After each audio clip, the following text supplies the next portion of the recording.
During a lavish ceremony designed to display perfection, a baby's life is put at risk by sheer vanity. When a humble employee saves the child in front of everyone, the night that was meant to crown an image of power transforms into a scandal, revealing that true heroism wears not jewels, but scars. If you like stories like this, watch until the end, subscribe to this channel, and leave your comments saying where you're listening from. Magnolia House, a neoclassical mansion in Mayfair, an upscale neighborhood in London, buzzed with activity on that sunny Saturday morning.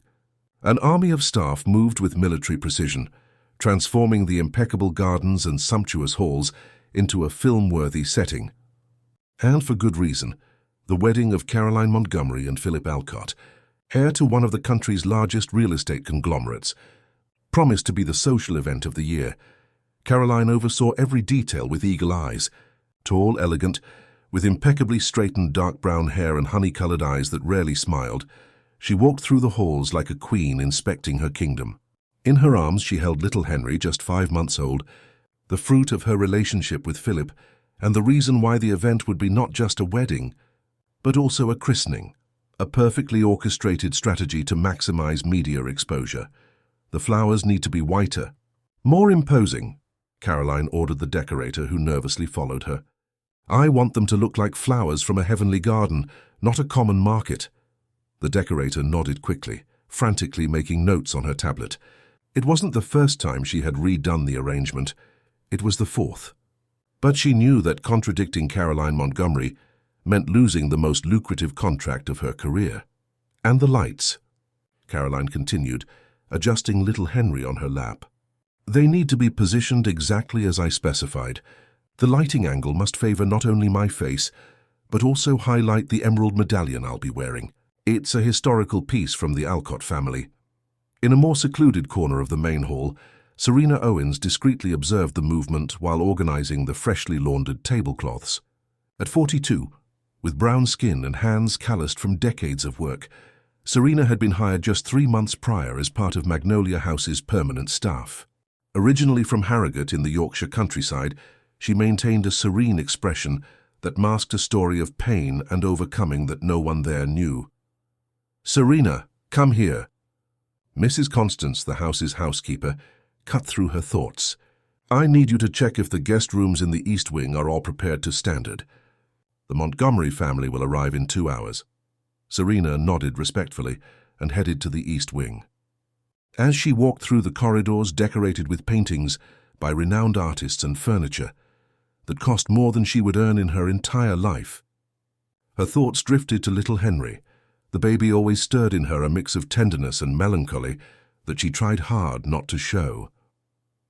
In one of the main bedrooms, Thea, Caroline's personal assistant, frantically arranged the wedding dress, an exclusive creation by a French designer, made with imported silk and lace, studded with tiny pearls that formed a floral design along the 3-meter train. "Thea, I need to speak with you. Now." Caroline entered the room abruptly, handing little Henry to the nanny who accompanied her. Thea, a young woman in her 20s with a permanently apprehensive expression, adjusted her thin-framed glasses and quickly approached. "Yes, Mrs. Montgomery?" "The ceremonial christening crib. I don't like the finish of the padding. It's too common." Caroline closed the door and lowered her voice. "I saw in magazines that Senator Miller's daughter used an Italian brocade fabric for her christening last month. I want something more sophisticated, more exclusive. But, madam, the padding was specially made for—" "I don't care," Caroline cut her off. "I want you to replace it with this one." She opened her designer handbag and took out a small package. "I ordered it secretly. It's a Venetian brocade with gold threads. The photos will be stunning." Thea took the fabric hesitantly. "Madam, the current padding was approved by Henry's pediatrician. He mentioned something about safety and—" "The pediatrician takes care of my son's health, not the aesthetics of my wedding," Caroline replied with a cold smile. "Besides, it will only be during the ceremony for the photos. Afterwards, you can put that common one back." Thea looked at the luxurious fabric. It was beautiful, no doubt, but significantly thinner and more slippery than the original padding. "Are you sure, madam? Perhaps we should consult—" "Thea," Caroline's tone hardened. I think you're forgetting who gave you this opportunity when no one else would hire a recent graduate with no experience. I'm asking for something simple. Make the replacement discreetly, without mentioning it to anyone. Understood? With a resigned sigh, Thea nodded. Yes, madam. I will do as you wish, Caroline smiled, satisfied. Excellent. Do it when everyone is busy with the arrival of the VIP guests. She adjusted her hair in front of the mirror. This wedding needs to be perfect, Thea. My mother will be here, and you know how demanding she is. Upon mentioning her mother, a shadow crossed Caroline's face. Eliza Montgomery was known in London's social circles as the Empress, not only for her aristocratic bearing and family fortune, but for the relentless way she had conducted her only daughter's upbringing. My mother never accepted anything less than perfection, Caroline continued, speaking more to herself than to Thea. When I was 7, she tore up my report card in front of all the guests at her charity tea because I had gotten 9.5 in math. Montgomerys don't make mistakes, she said. Caroline adjusted a perfectly straightened lock of hair. At 13, she enrolled me in a piano competition without telling me. I had 2 weeks to learn the piece. When I missed a note, she cancelled my birthday party. If you can't be excellent, at least don't embarrass yourself, she said. For a brief moment, Caroline's eyes revealed a vulnerability that Thea had never witnessed. But soon the mask of determination returned. This wedding will be impeccable. The photos will be perfect. And finally, Eliza Montgomery will have to admit that her daughter is worthy of the name she carries. She walked to the door and, before leaving, turned to Thea. Don't disappoint me. Meanwhile, in the main wing, Roderick Alcott, the family patriarch and the groom's father, inspected the final preparations for the ceremony. Tall with an elegant bearing despite his 60 years, carefully trimmed grey hair, he carried marks of worry on his face that contrasted with the festive occasion. Mr. Alcott, Senator Paxton has just confirmed his attendance, his assistant informed him, and the film crew is already positioning the cameras as requested by Mrs. Montgomery. Roderick nodded distractedly, looking at the ceremonial crib where his grandson would be christened, an object of noble, hand-carved wood that had belonged to the Alcott family for generations. His gaze lost itself in the delicate inscriptions on the wood, thinking about how the family tradition would now be continued through little Henry. Father. Philip Alcott, his son and Caroline's future husband, approached. At 32, with dark hair and the same distinguished bearing as his father, Philip was the image of Roderick in his youth, except for his eyes. He had his mother's gentle eyes. Is everything all right? You look worried. Roderick forced a smile. Just an old man's reflections, my son. Thinking about how your mother would love to be here today. Philip squeezed his father's shoulder affectionately. She would be proud, father. Of the man I've become, of the beautiful grandson we have, of the family we are building. Roderick nodded, not trusting his own voice to reply. The mention of his late wife always moved him, especially at significant moments like this. 5 years ago, a sudden illness had taken Beatrice, leaving a void that no business success had managed to fill. And what do you think of Caroline? He finally asked, trying to change the subject to something lighter. Happy with the choice you've made? Philip hesitated imperceptibly before replying. Caroline is determined, organized. She has a clear vision of what she wants. That doesn't answer my question, son. Philip looked around, making sure they were alone. I love her, father, but I confess that sometimes I don't recognize the woman I fell in love with. Since the engagement, since she got pregnant, she's changed. This obsession with the perfect wedding, with the public image. Roderick studied his son carefully. It's not too late to reconsider, Philip. If you have doubts, I have no doubts about loving my son, Philip interrupted firmly.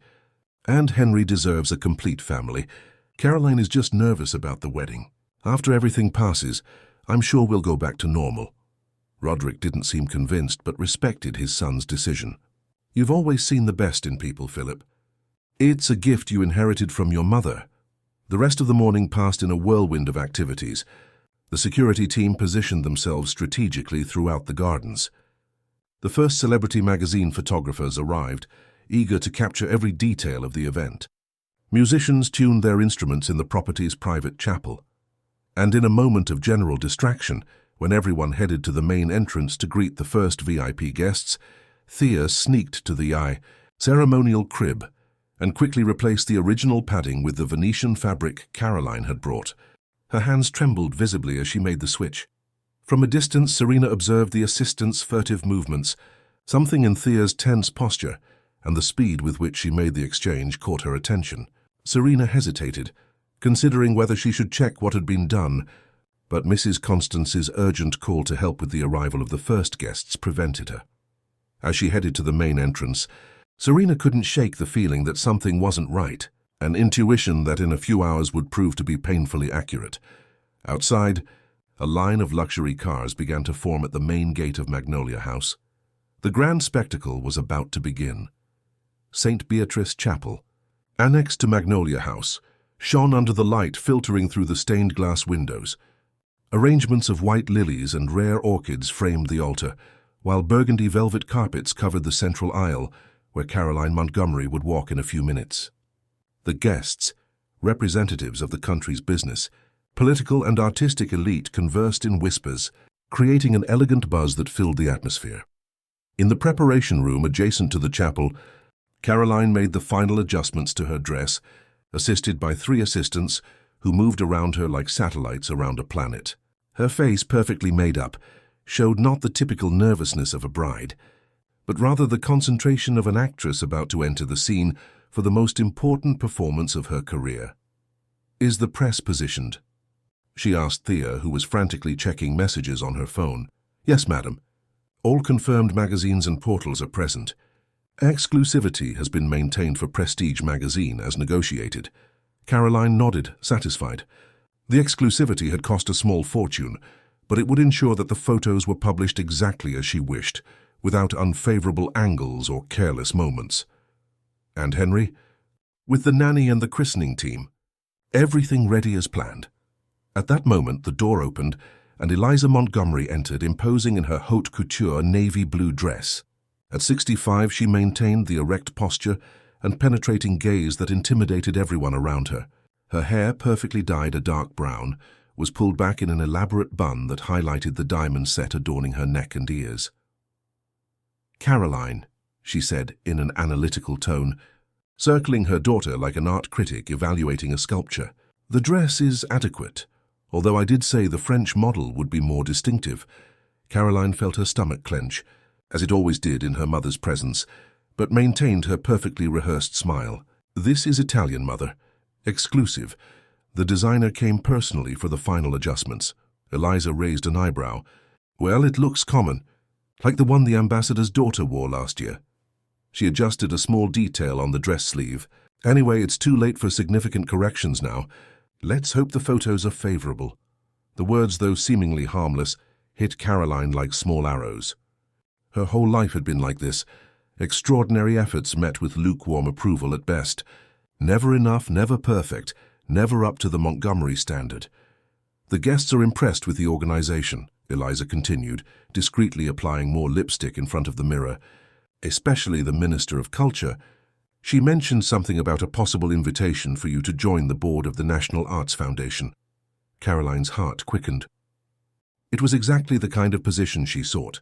Prestige, visibility, decision-making power over millions in sponsorships. Confirmation that her plan was working. "Will the minister be at dinner?" she asked, trying to keep her voice casual. "Table 3 next to the governor." Eliza put her lipstick back in her crocodile clutch. "I suggest you show interest in contemporary British art. It's her pet project currently." Caroline made a mental note to quickly research the topic before dinner. "Thank you for the advice, Mother." Eliza headed for the door but stopped before leaving. "Oh, and Caroline, don't make Vivian Palmer's mistake." "What mistake?" "Getting pregnant again so soon. She never regained her figure after her second child. A shame, considering how much she invested in cosmetic procedures." And with this final comment, Eliza left, leaving behind her expensive perfume and the weight of her expectations. Caroline took a deep breath, composing herself. In a few minutes, she would be before 200 influential guests and dozens of cameras. It was no time for frailties. On the other side of the property, in the rooms prepared for the christening, Serena discreetly organized the final details. As part of the house staff, she had been assigned to help prepare the environment where little Henry would be christened immediately after the wedding ceremony. As she arranged the lace tablecloths on the table that would receive the gifts, her thoughts wandered to her own son, Joseph Charles. 7 years had passed since that day at the public hospital in Liverpool, but the pain remained as fresh as if it were yesterday. Joseph Charles was born prematurely at only 6 months gestation.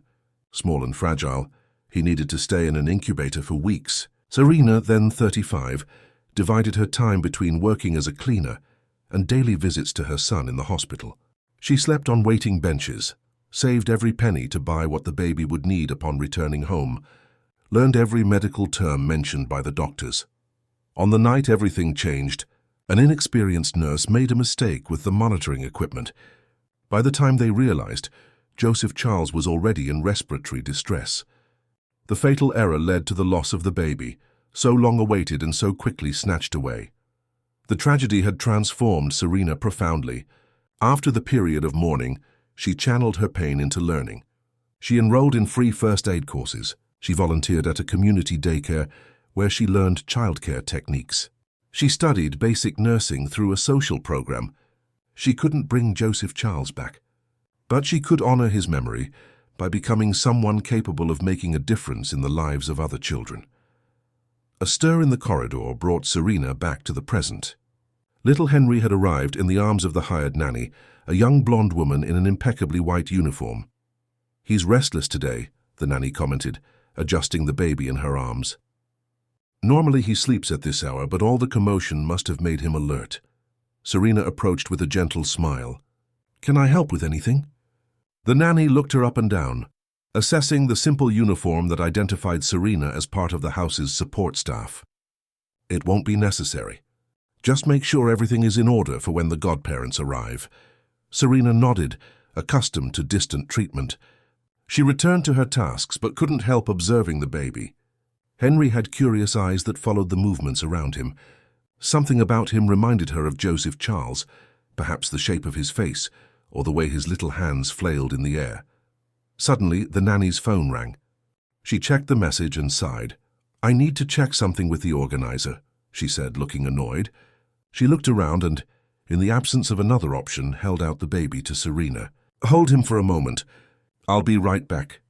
Surprised, Serena received little Henry in her arms. The baby looked at her intently, as if assessing this new person. Then, unexpectedly, he smiled. "Hello, little one," Serena whispered, feeling a pang in her heart. "What an important day for you today, huh? You'll be given a name before God and then see your parents get married." Henry responded with a joyful gurgle, grabbing one of Serena's fingers with surprising strength. "You're going to be a strong young man, aren't you?" She continued, rocking him gently. "And very loved. You have a big and important family waiting for you out there." In that brief moment of connection, Serena felt something she hadn't experienced in years, a sense of purpose, of belonging. As if somehow all the courses she had taken, all the pain she had endured, had a greater meaning that was yet to be revealed. The nanny returned in a hurry, taking Henry back. "The wedding ceremony is about to begin. They'll come for him for the christening soon." Minutes later, the organ chords announced the beginning of the wedding ceremony. Caroline walked down the chapel aisle, radiant in her exclusive dress, on the arm of her stepfather, a prominent banker who replaced her deceased father. Every step was perfectly calculated to maximize the visual effect for the photographs. At the altar, Philip waited with a genuine smile, moved to see his future wife. Beside him, Roderick observed everything with a contemplative expression, divided between joy for his son and a persistent unease he couldn't name. The ceremony proceeded with the precision of a well-rehearsed spectacle. Vows were exchanged. Rings slipped onto perfectly manicured fingers. Discreet tears were delicately dabbed with silk handkerchiefs. Everything perfectly photogenic, exactly as Caroline had planned. After the traditional kiss that sealed the union, the newlyweds headed to the outdoor area where the christening would take place. Guests followed in an orderly procession, guided by staff strategically positioned to ensure no one got lost in the property's expansive gardens. The Alcott family's ceremonial crib had been positioned under a canopy of white flowers. The priest was already waiting, vested and solemn. The late afternoon light created a golden effect that seemed to bless the moment. Little Henry was brought in Caroline's arms, who smiled proudly for the cameras. She carefully placed him in the ceremonial crib, on the Venetian brocade that had replaced the original padding. The luxurious fabric reflected the light, creating a splendid visual effect that drew gasps from the guests. Roderick approached to admire his grandson, immediately noticing the change in the crib. He frowned but made no comment, not wanting to interrupt the ceremony that was already beginning. The priest began the prayers, while the godparents, a senator and his wife, positioned themselves beside the crib. Cameras clicked incessantly, capturing every angle of the solemn moment. It was then that Senator Miller, leaning in for a better look at the baby, discreetly commented to his wife, "This boy is so quiet. He doesn't even stir with all this commotion."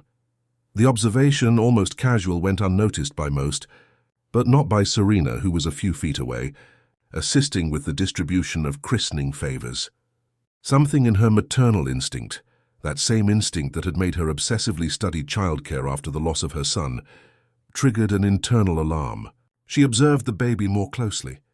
Henry, previously agitated and curious, was strangely motionless. His little face, once rosy, seemed pale under the golden evening light. In a second, Serena understood what was happening. The luxurious, slippery and thin fabric had shifted with the baby's movements, partially obstructing his airways.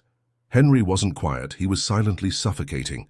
Without hesitation, Serena dropped the tray of favors and crossed the small distance that separated her from the ceremonial crib. Ignoring protocols and hierarchies, she gently pushed the senator aside and quickly removed the baby from the crib. "What do you think you're doing?" Caroline's indignant voice cut through the air, but Serena didn't answer. With the efficiency of someone who had trained hundreds of times, she positioned the baby and applied the correct technique for airway obstruction in newborns. 1, 2, 3 precise movements. Time seemed to freeze around them. 200 guests, dozens of cameras. The entire British elite watched that unexpected scene.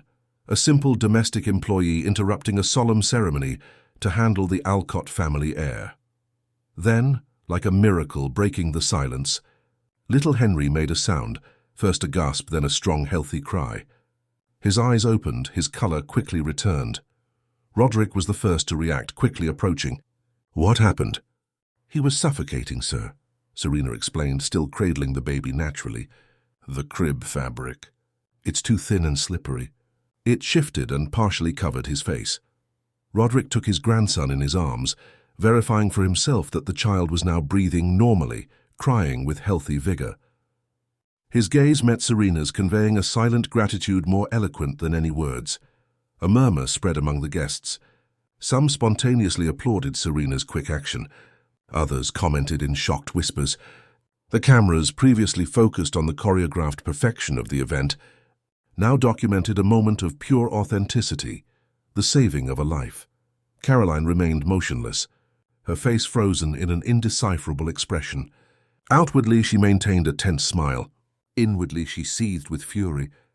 Her perfect moment, her meticulously planned spectacle, had been ruined by a domestic employee who now received all the attention. The wedding reception continued after the incident, but a subtle climate of tension lingered in the air, like a thin layer of dust on antique furniture.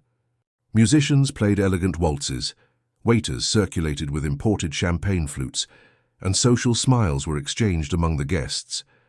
But the subject of discreet whispers was only one, the moment a simple employee had saved the Alcott heir. Caroline, recovered from the initial shock, unfolded smiles and calculated gestures.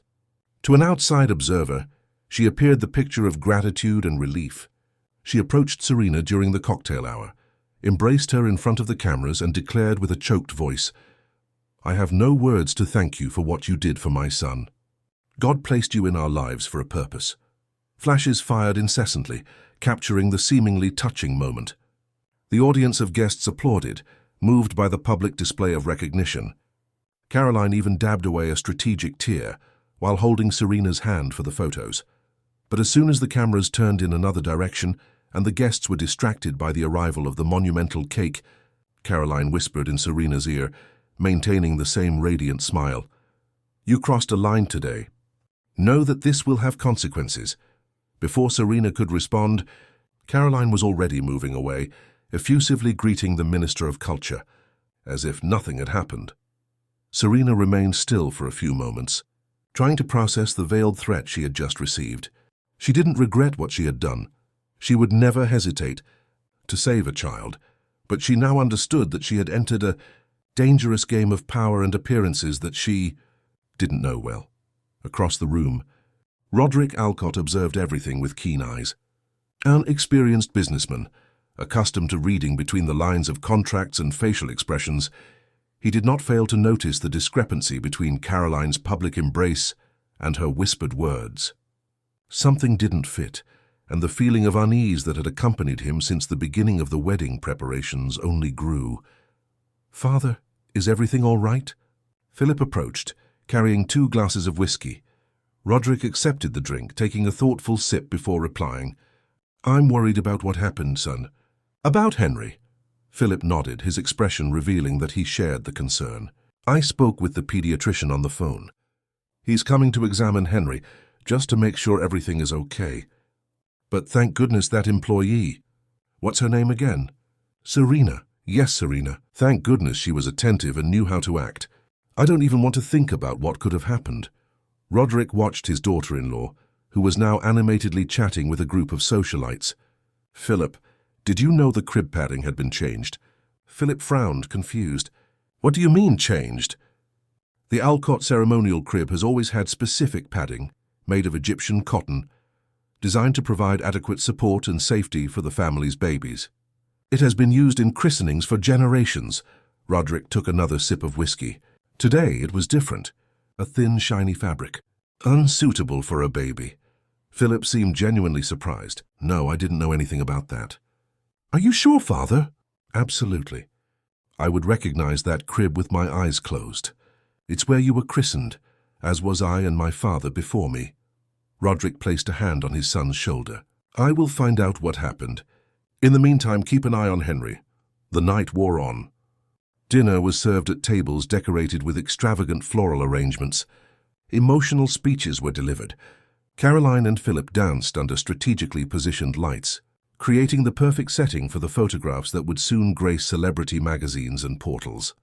Behind the scenes, Serena continued with her tasks, now accompanied by curious glances from other employees, some admiring, others envious of the sudden attention she received. She remained discreet as always, but couldn't help but notice that something had changed.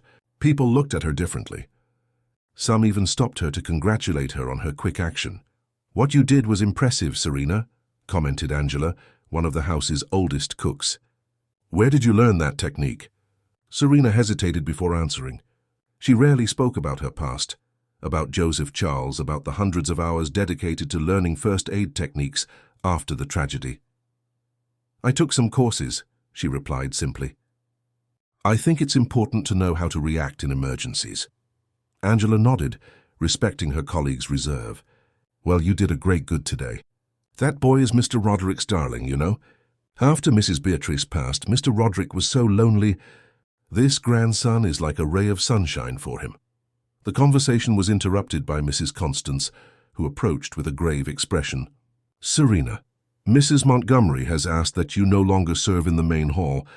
Please remain restricted to the kitchen for the rest of the night."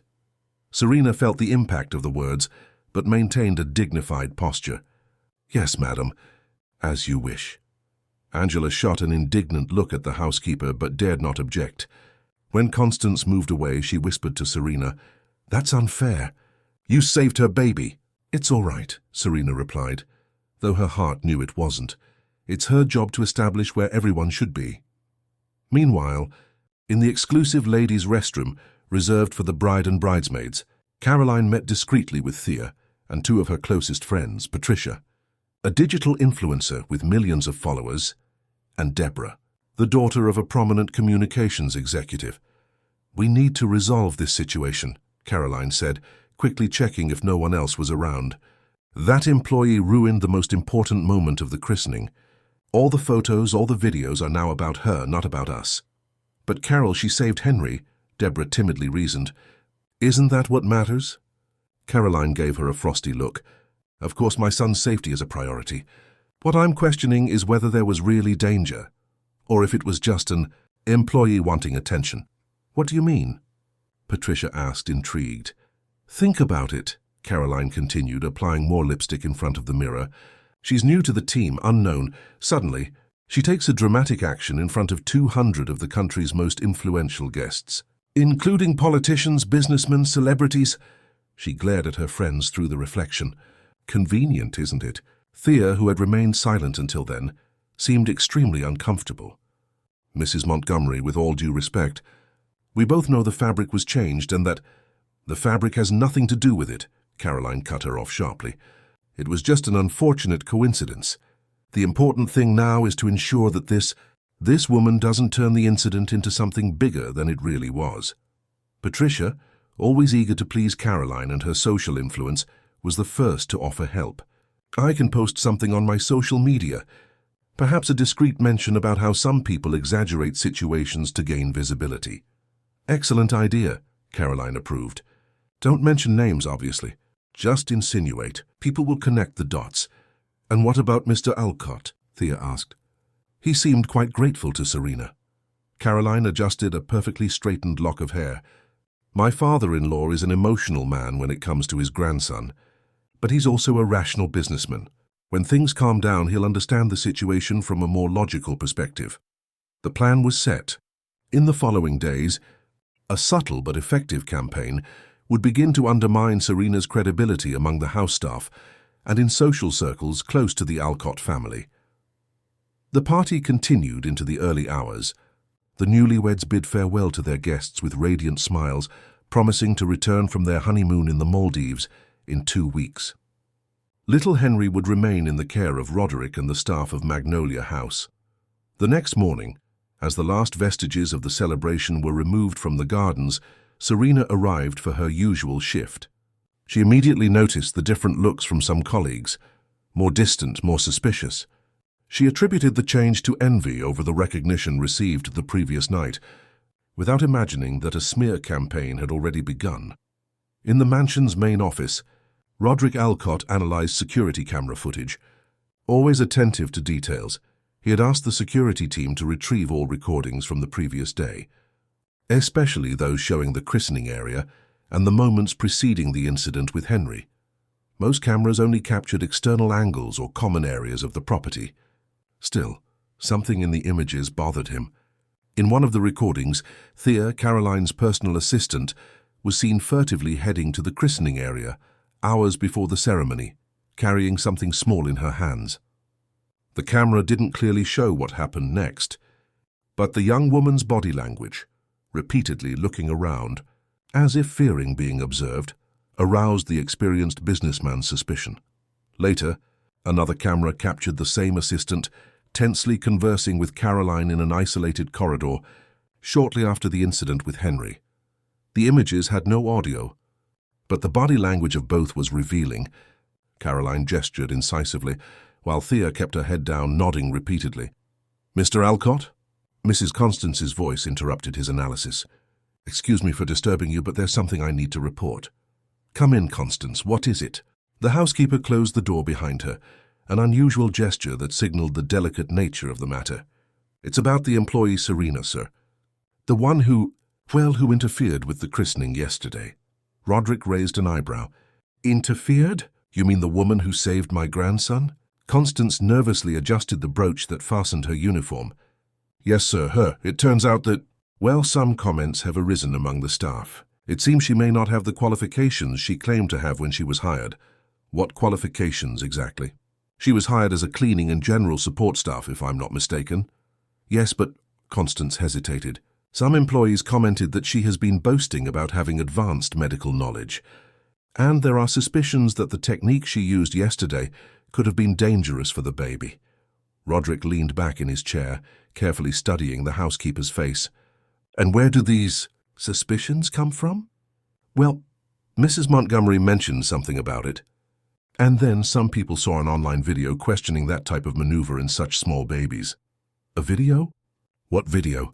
Constance took out her phone and showed him the post, an edited video, published on an anonymous account, showing images of the incident during the christening, interspersed with comments from a supposed specialist, whose face did not appear, questioning the technique used by Serena. The video had thousands of views and comments, many of them hostile. Roderick watched the video in silence, his face hardening with each second. "Thank you for bringing this to my attention, Constance. You may leave."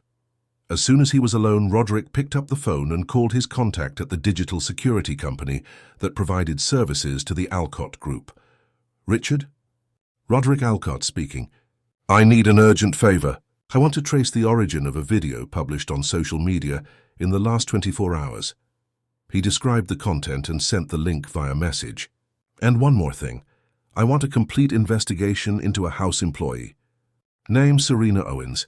I need to know everything about her, professional history, personal qualifications, everything, urgently." While awaiting the results of the investigation, Roderick continued his own research. Something about Caroline's reaction to the incident deeply bothered him. It wasn't just disappointment that an important moment had been interrupted. There was something more, something calculating in the way she had orchestrated her public response, and later her private actions. His businessman's instinct, sharpened by decades of difficult negotiations, told him he was facing a situation more complex than it seemed at first glance. And when it came to his grandson's safety, Roderick Alcott would not rest until he uncovered the truth. That same morning, Serena faced an increasingly hostile environment. During the staff breakfast, she noticed that some colleagues moved away when she approached. Others whispered, casting sidelong glances at her. Only Angela, the cook, maintained the same cordiality as always. "I don't understand what's happening," Serena confessed to her friend as she helped organize the pantry. "It's as if suddenly everyone is avoiding me." Angela sighed, closing the pantry door to ensure privacy. A video circulated on social media. "Serena, about what happened yesterday. They're saying you could have hurt the baby, that the technique you used is dangerous." Serena paled. "That's absurd. I'm certified in infant first aid. I took specialized courses." I know, Angela soothed. "But you know how things are. People believe what they see online, especially when it comes with a supposed expert. And who would be behind this? Why would someone do this to me?" Angela hesitated but decided to be honest. "Look, I have no proof, but you saw how Mrs. Montgomery reacted when you saved the baby." She smiled for the cameras, but her eyes, well, anyone who works in a rich house learns to read between the lines, don't they? Serena nodded slowly, processing the information. In her 7 months at Magnolia House, she had always maintained a respectful distance from the employers, focusing on doing her job efficiently and discreetly. She didn't know Caroline beyond what was necessary, but she vividly remembered the whispered threat in her ear during the party. "What should I do, Angela?" "And for now, keep your head down. Do your job. Don't give them reasons for criticism." Angela squeezed Serena's arm in a gesture of solidarity. The truth always comes out sooner or later. The advice was sensible but difficult to follow when, throughout the day, Serena noticed more and more hostile glances and whispers around her. Around noon, she received a summons to Mrs. Constance's office. With a pounding heart, she knocked on the housekeeper's door. "Come in, Serena." Constance's voice sounded colder than usual. "Close the door, please." Serena obeyed, keeping her hands clasped in front of her body in a respectful posture. "I've received some complaints about your behavior," Constance began, adjusting her thin-framed glasses. "Employees reported that you've been boasting about your actions yesterday, insinuating that you saved the family heir from a situation no one else noticed. That's not true." "Madam," Serena protested, keeping her voice calm despite her growing indignation, "I haven't commented to anyone about what happened. I only responded when asked directly." Constance ignored her, continuing as if she hadn't been interrupted. "Furthermore, there are serious doubts about the qualifications you claim to have. Your resume only mentions basic education, but now we find that you've been presenting yourself as someone with advanced medical knowledge." "I never presented myself that way," Serena retorted, feeling her throat tighten. "I only mentioned, when hired, that I had a basic first aid course, as I thought it might be relevant for the position. Be that as it may," Constance continued, "I am transferring you to the night shift in the outdoor maintenance area. You will be responsible for cleaning the garden and external areas from 10 p.m. to 6 a.m. Starting today." Serena felt the impact of the decision like a slap. The night shift was considered the worst in the house, usually reserved for new or problematic employees. Moreover, the transfer to outdoor areas meant she would no longer have contact with family members or guests, a clear demotion. "May I ask how long this transfer will last?" "Indefinitely," Constance replied, already organizing documents on her desk, signaling that the conversation was over. "You may leave." Serena left the office with firm steps, determined not to show how shaken she was. In the mansion's corridors, she realized the news had already spread. Colleagues' glances now mixed curiosity and pity. Some even seemed satisfied with her fall in status. Turning into a deserted corridor, she allowed herself a moment of weakness. She leaned against the wall and took a deep breath, fighting back the tears that threatened to fall. She wouldn't cry there. She wouldn't give that satisfaction to whoever was behind that campaign against her. "Serena?" A deep, respectful voice startled her. Roderick Alcott stood a few steps away, observing her with an inquiring expression. "I apologize, Mr. Alcott," she quickly said, composing herself. "Would you mind accompanying me to my office, please?" he asked, in a tone that, though polite, made it clear it wasn't exactly a request. Serena followed him in silence, trying to imagine what the family patriarch might want with her. Had he also believed the lies circulating? Was she about to be fired? As they entered the office, Roderick indicated a comfortable armchair for her to sit in, an unusual gesture, considering the house's rigid hierarchy. "Serena," he began, sitting opposite her instead of at his imposing desk, "I want you to know that I've been investigating yesterday's events, and I have some questions for you." She nodded, preparing to defend her reputation and her job. "First, I'd like you to tell me about your first aid qualifications. Is it true that you have formal training in that area?" "Yes, sir," she replied firmly. "I have basic certification from the Liverpool Fire Department, and I also took a specialized course in infant first aid offered by the City Health Department.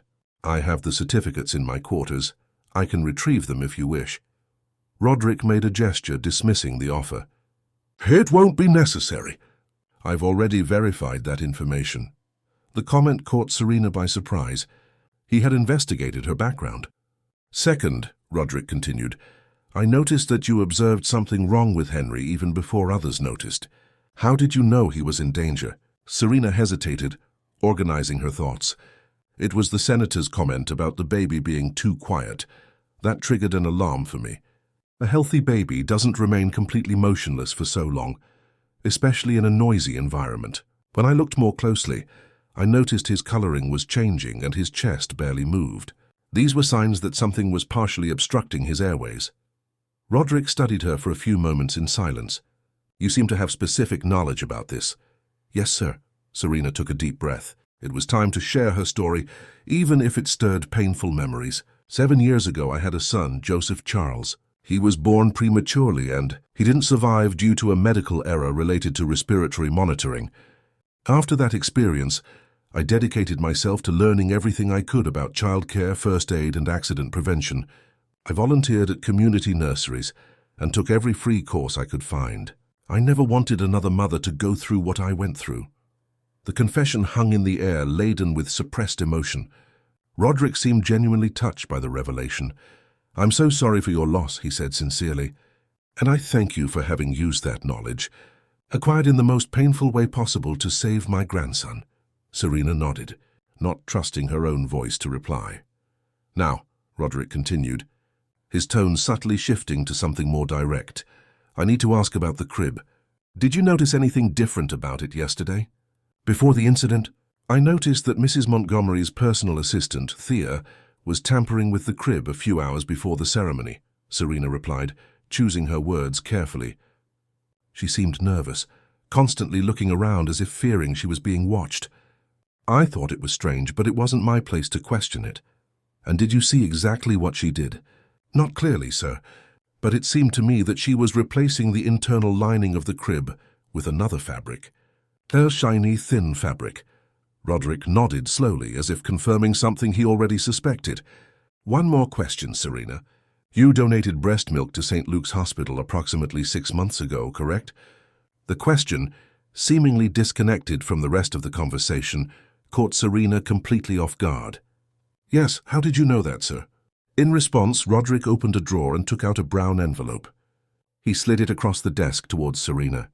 This envelope was delivered anonymously to my office this morning. It contains documents from St. Luke's Hospital confirming that you were a breast milk donor for the NICU for 3 months, and that one of the benefited babies was named Henry. Serena's eyes widened, unable to hide her surprise. I didn't know. They don't inform us who receives the donations. Apparently someone knew, Roderick observed, and wanted me to know too. A silence heavy with meaning filled the office. Serena tried to process the revelation. Her milk had nourished Henry when he was still in the NICU. Had fate intertwined their lives in such an unexpected way? I don't know what to say, Mr. Alcott. No need to say anything, he replied gently. Just know that I'm aware of the injustices that have been occurring against you in the last few hours, and that I will not tolerate them in my home. Roderick stood up, indicating that the conversation was over. Please return to your normal duties. Ignore any instructions from Mrs. Constance about a shift change. I will tell her you are temporarily under my direct supervision. Serena also stood, feeling a wave of relief mixed with gratitude. Thank you, sir. No, Serena, Roderick replied, extending his hand for a formal handshake. Another unusual gesture between employer and employee. Thank you for saving what is most precious to me. As Serena left the office, Roderick turned his attention back to his computer monitor. The investigation was just beginning, and what he had already discovered painted a disturbing picture of his new daughter-in-law and her actions. One thing was clear. The story behind the incident with Henry was much more complex and possibly darker than it initially seemed. The morning sun over London illuminated the gardens of Magnolia House as the newlywed couple returned from their honeymoon. 2 weeks in the Maldives had given Caroline the perfect tan she had planned to display in celebrity magazines, eagerly awaiting exclusive photos of their return. Philip, more reserved, seemed genuinely anxious to see his son again. Roderick greeted them at the main entrance, embracing his son with affection.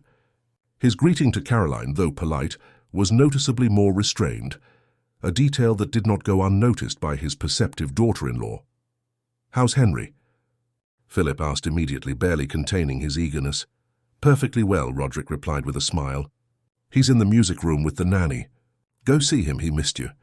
As Philip hurried into the house, Caroline remained in the entrance hall, studying her father-in-law's expression. Something in his demeanor made her uneasy. Did we have any problems during our absence, Roderick? The patriarch evaluated his daughter-in-law for a few moments before replying. Why do you ask, Caroline? Do you feel something isn't as it should be? The question, seemingly innocent, contained a subtext that put her on alert. Caroline adjusted the strap of her designer handbag, maintaining her perfectly calibrated social smile. Just curiosity. 2 weeks is enough time for small mishaps to arise. Indeed, Roderick agreed, and some mishaps are more revealing than others. But don't worry, everything has been properly managed. Without elaborating, he gestured towards the main staircase. I imagine you'll want to rest from your trip. Your quarters are ready. Caroline nodded, recognizing the polite dismissal. As she ascended the stairs, she couldn't shake the feeling that something had changed in the house's dynamic. The staff greeted her with the same deference as always, but there was something different in their gazes, a subtle reservation that hadn't existed before. Entering the room she shared with Philip, she found her husband cradling Henry in his arms, talking softly to the baby. The touching scene contrasted with the growing anxiety she felt. He's so big, Philip commented, marveling. Look, Carol, it seems he's grown so much in just 2 weeks. Caroline approached, forcing herself to focus on the present moment. It's true. He'll be running around soon. As she watched father and son, her thoughts drifted to the videos and publications she had circulated before their trip. Had she managed to neutralize the threat posed by that meddling employee? Social media was full of comments questioning the technique used, and her contacts had assured her that Serena's image would be completely discredited before their return. Darling, she said suddenly, I noticed something strange in your father's behavior. Did something happen during our absence? Philip shrugged, still absorbed in the baby. Not that I know of. We talked daily by video call and he seemed fine. Why? Nothing important, she feigned. Just a hunch. That same morning in another part of the mansion, Serena organized cleaning supplies with quiet efficiency. The 2 weeks since the christening incident had been transformative for her position at Magnolia House. After Roderick Alcott's direct intervention, the hostilities against her abruptly ceased. Mrs. Constance, though visibly annoyed, had cancelled the transfer to the night shift. Colleagues who had previously avoided her now tried to re-engage, realizing she enjoyed some special protection from the patriarch. "Serena," Angela called, approaching with a knowing smile. "They're back. The snake and the lamb." Serena suppressed a smile at the nickname the staff had given the newlyweds. "Let's maintain respect, Angela. They are our employers." "Respect is one thing, truth is another," the cook retorted, lowering her voice. "They say Mr. Alcott hasn't given up investigating what happened at the christening. He's called doctors, consulted specialists." The information didn't surprise Serena. Since her private conversation with Roderick, she had realized that the patriarch would not let the matter die easily. "The important thing is that little Henry is well." "Yes, thanks to you." Angela looked around, making sure they were alone. "You know what else I found out?" Mr. Alcott hired a digital security company to trace where those defamatory videos about you came from. And guess what? All trails lead to Mrs. Montgomery's assistant, that Thea. Serena absorbed the information in silence. Part of her wanted to distance herself from all that drama, wishing only to do her job and keep her head down. But another part, perhaps the same one that had spurred her to act when she saw Henry in danger, knew that the truth needed to come out. Not for revenge, but for justice and safety. "We need to be prepared," Angela continued. "With Mrs. Montgomery back, things might heat up again." "I will do my job as always," Serena replied with dignity. "The rest is in God's hands." In the main office, Roderick Alcott gathered the last pieces of the puzzle he had been meticulously assembling during his son and daughter-in-law's 2-week absence. On his desk, organized in carefully labeled folders, were the results of his investigation. Reports from the digital security company confirming the origin of the defamatory videos. Signed statements from medical specialists attesting to the correctness of the technique used by Serena. Security camera recordings showing crucial moments of the christening day. And most recently, the written and signed testimony of Thea, obtained after hours of frank conversation the day before. Roderick reread the testimony, where Thea admitted to having been instructed by Caroline to replace the original crib padding with a more photogenic fabric, despite warnings about safety risks. The assistant described in detail the coldness with which Caroline had subsequently planned to discredit Serena, concerned only with public image and narrative control. A light knock on the door interrupted his reflections. "Come in." Philip entered the office carrying Henry in his arms. "Father, can we talk?" "Of course, son." Roderick quickly put the documents in the drawer. "What's wrong?" Philip sat down, adjusting his son on his lap. "Is there something going on that I should know about? Caroline is convinced something has changed, and I feel a tension in the air since we got back." Roderick studied his son's face, pondering how to proceed. Philip had always been an idealist, always believing the best in people, a quality he admired but one that sometimes made him vulnerable to skilled manipulators. "Son, do you trust me?" "Absolutely." "Then I ask you to give me until this evening. I'm finalizing something important, and I'd prefer to share it when I have the full picture." Roderick approached, gently touching his grandson's head. "I promise everything will be clear." Philip nodded, respecting his father's request, though concern remained etched on his face. By late afternoon, the atmosphere at Magnolia House grew increasingly heavy. Caroline circulated through the rooms like a restless predator. Noticing subtle changes in the house's dynamic, documents hastily put away when she entered a room, interrupted conversations, averted glances. Her attempt to sound out Thea was equally frustrating. The assistant, normally so obliging, now avoided being alone with her, answering questions with nervous monosyllables. When pressed directly about what had happened during her absence, Thea mumbled something about having to be honest and hurried away, leaving Caroline even more alarmed. At 7 o'clock, an internal announcement was distributed to all staff and family members. Roderick Alcott requested everyone's presence in the main hall at 8 o'clock for an important announcement. The unusual formality of the request amplified the existing tension. Caroline found Philip in the library, distractedly flipping through a book. "Do you know what this meeting is about?" He slowly closed the book. "My father asked me to trust him. That's what I'm doing. And you don't find it strange? This sudden summons, the staff's behavior, the whole mystery?" Philip looked at her for a long time before replying. "What seems strange to me, Carol, is your nervousness. If there's nothing to fear, why the concern?" The question went unanswered. Punctually at 8 o'clock, everyone gathered in the main hall, the Alcott family, including Caroline with Henry on her lap, and the main house staff, among them Serena, who remained discreetly at the back of the hall. Roderick entered last, carrying a folder of documents and accompanied by a man Caroline did not recognize. Tall, distinguished-looking, and impeccably suited, he carried a device that appeared to be a portable projector. "Good evening, everyone," Roderick began, his grave voice filling the silent hall. "I appreciate the presence of each of you. What I have to communicate tonight is of extreme importance to this family and to everyone who works in this house." He paused, looking directly at Caroline, who felt a chill run down her spine. 2 weeks ago, during the christening of my grandson Henry, an incident occurred that, thanks to the quick and competent action of Mrs. Serena Owens, did not end in tragedy. Roderick gestured for Serena to approach. Reluctantly, she took a few steps forward. "What few know is that this incident was not accidental." He opened the document folder. "Over the past few weeks, I have conducted a thorough investigation to understand exactly what happened that day. And what I discovered is, to say the least, disturbing." Caroline adjusted Henry in her arms, maintaining a neutral expression despite her racing heart. "The Alcott ceremonial crib," Roderick continued, "has always used specific padding, designed to ensure the safety of the family's babies.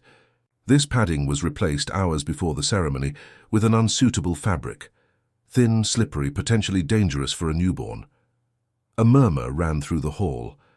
Philip straightened in his chair, his expression confused. "Initially, I thought it was a mistake, a well-intentioned though negligent replacement. But my investigations revealed something different." Roderick gestured to the unknown man, who connected the projector to a laptop. On the white wall of the hall, images from the security cameras appeared.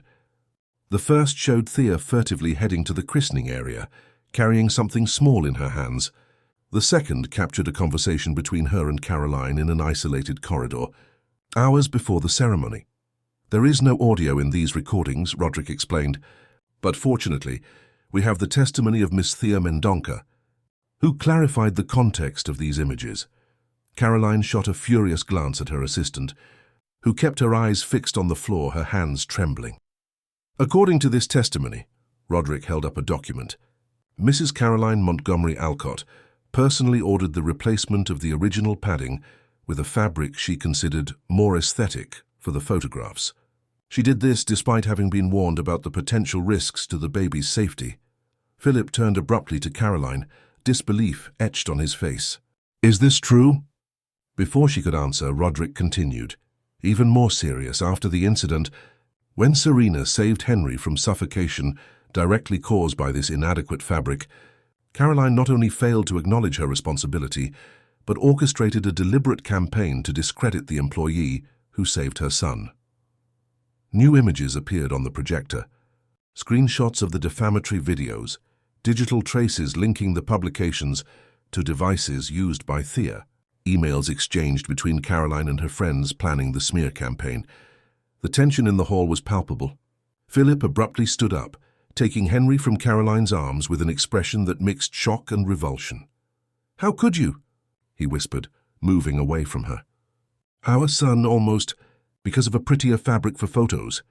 Caroline also stood, realizing that her carefully constructed facade was rapidly crumbling. "Philip, this is absurd. It's completely distorted. I would never deliberately put Henry at risk." "But you did," Roderick interjected, his voice now filled with indignation. "Out of vanity, out of an obsession with appearances. Has then you tried to destroy the reputation of the woman who saved him?" Caroline looked around, feeling cornered. All eyes in the hall converged on her, some shocked, others accusatory, some even with a hint of satisfaction at the arrogant socialites. "Downfall? You don't understand," she tried again, her voice oscillating between defensive and pleading.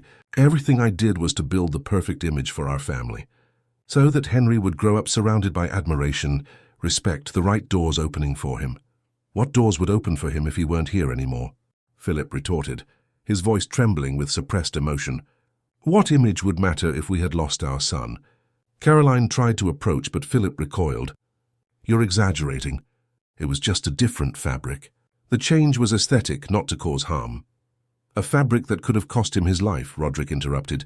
And when confronted with the truth, instead of gratitude, you chose to attack. This is not just a lapse in judgment, Caroline. It is a glimpse into your character.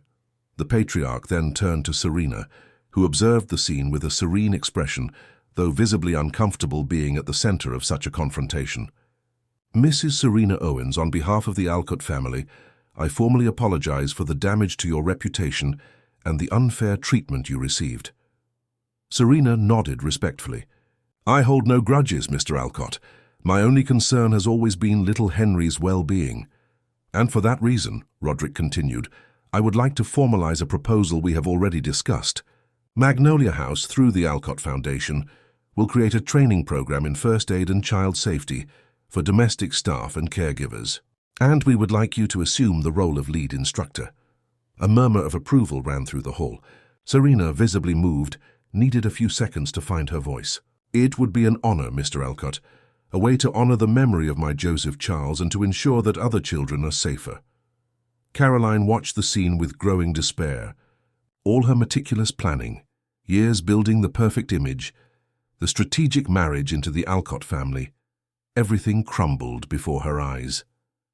And worse, her own mother, Eliza, present at the meeting at Roderick's invitation, watched her with that same look of disappointment that had haunted her throughout her childhood. This cannot end like this, she suddenly declared, turning to Philip.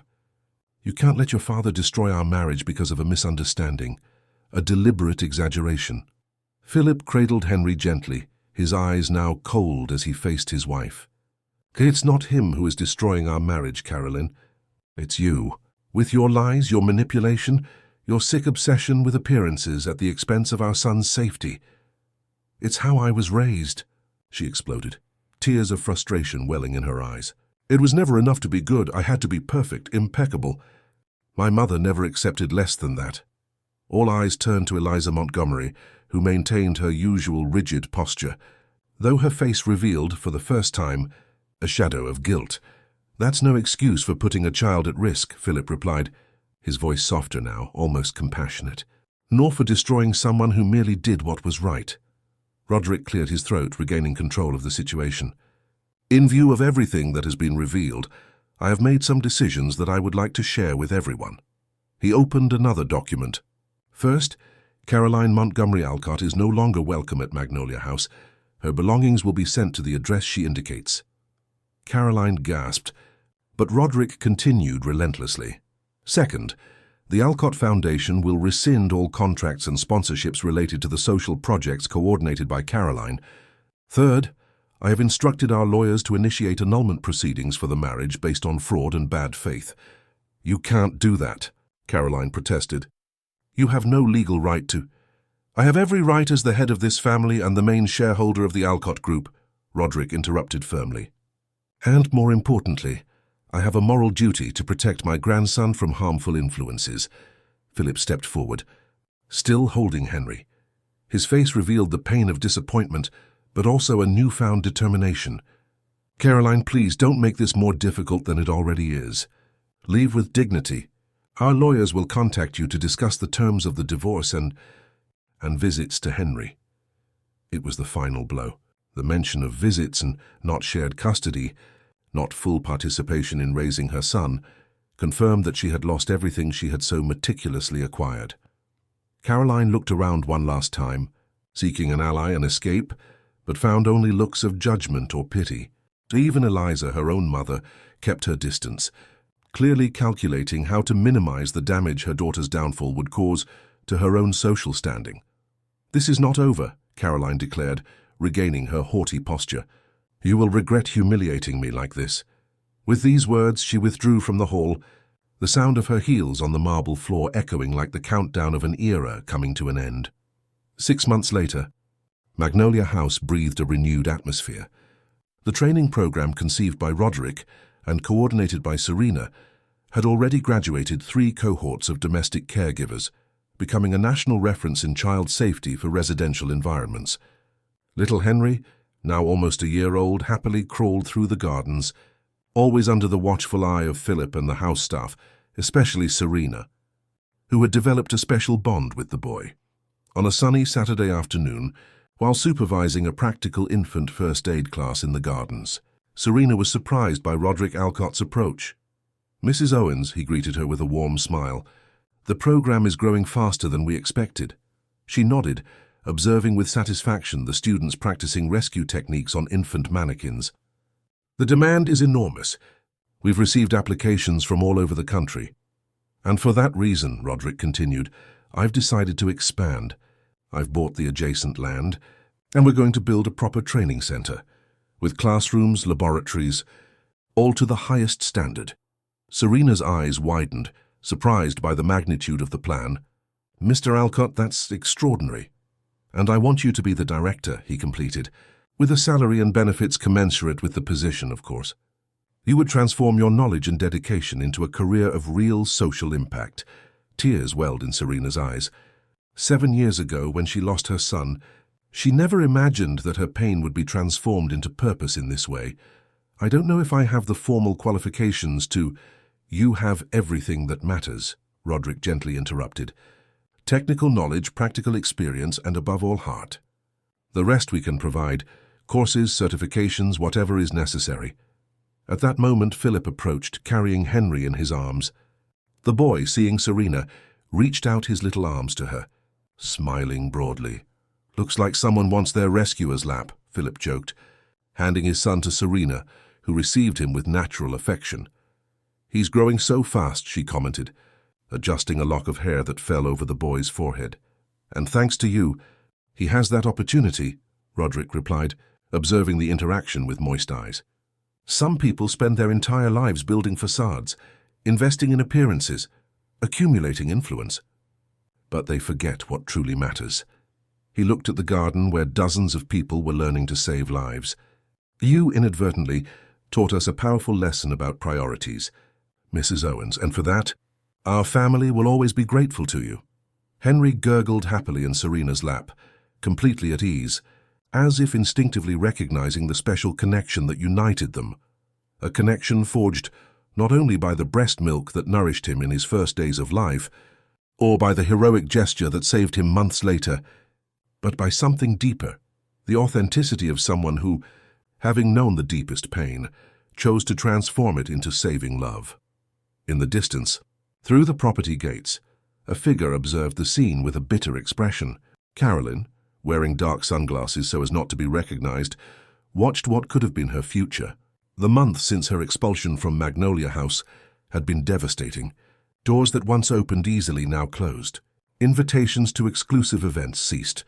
Magazines that once vied for her photos now avoided her, fearful of associating with the scandal.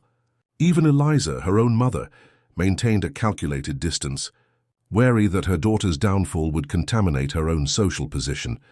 Observing the new dynamic of the house, Philip, happy and confident as she had never seen him. Roderick, invigorated by the purpose of expanding the family's legacy through the training program, and Serena, a simple domestic employee now elevated to a position of prominence and respect. Caroline finally understood what she had lost. Not just the marriage, the status, the fortune, but something much more fundamental. The chance to be authentic, to build connections based on real values, not on carefully fabricated appearances. With a final look at the son she now saw only in supervised visits, Caroline walked away from the gate. The path ahead was uncertain. Her obsession with perfection and control had cost her everything she most desired. But perhaps, just perhaps, this painful fall contained the seed of a lesson her privileged and superficial upbringing had never taught her. That being loved for who you truly are is infinitely more valuable than being admired for an illusion of perfection. Inside Magnolia House, life continued. Henry would grow up protected not only by the material wealth of the Alcott family, but by the richness of character of the people around him. And Serena, the woman who had transformed her greatest pain into purpose, would continue to honor Joseph Charles's memory through every life saved, every caregiver trained, every family protected from the tragedy she herself had known. True nobility, as everyone there learned, lies not in perfect appearances or social status, but in authentic gestures of courage, compassion, and love.